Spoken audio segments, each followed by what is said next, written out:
Audio article by the Common Constitutionalist entitled, "The Terrorist Left Are the Ones That Should Be Feared." The Police Executive Research Forum is a group of left-leaning supposed police executives. Despite the name, they are not a police organization which represents police. Rather, they are in the habit of blaming police for any action the cops take, instead recommending policies of police inaction.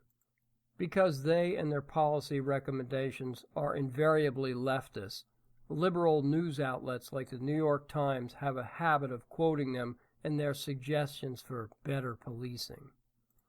In June of 2015, the Times posted an article entitled "The Growing Right-Wing Terror Threat," where the New York Times quoted a survey they conducted with the Police Executive Research Forum, or PERF as they call them.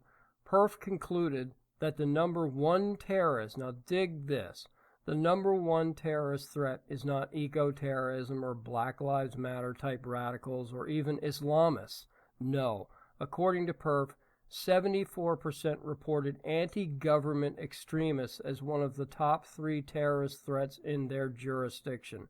39% listed extremism connected with Al-Qaeda or like-minded terrorist organizations, and only 3% identified the threat from Muslim extremists as severe, compared with 7% for anti-government and other forms of extremism.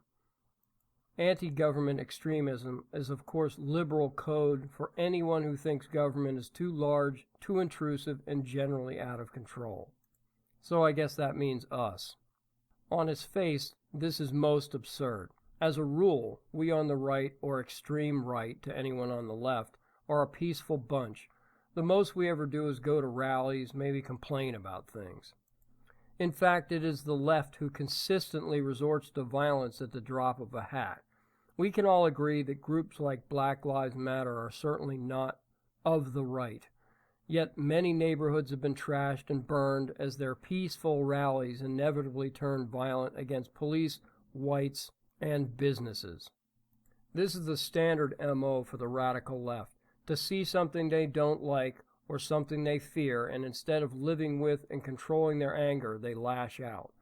The job of the statists who control and run these leftists is to keep them lathered up, to keep them angry and resentful, feeding their followers a steady diet of hate and fear for the right, invariably resulting in violence. This hatred once again boiled over in North Carolina. The target this time was the Republican Party headquarters in Hillsborough.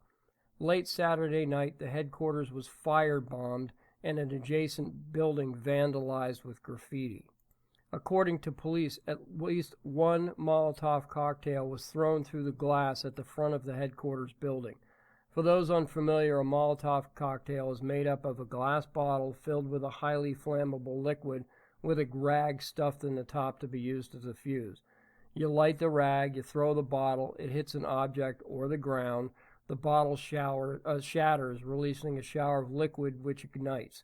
It's very effective and it's very deadly. A North Carolina GOP official called it an act of political terrorism.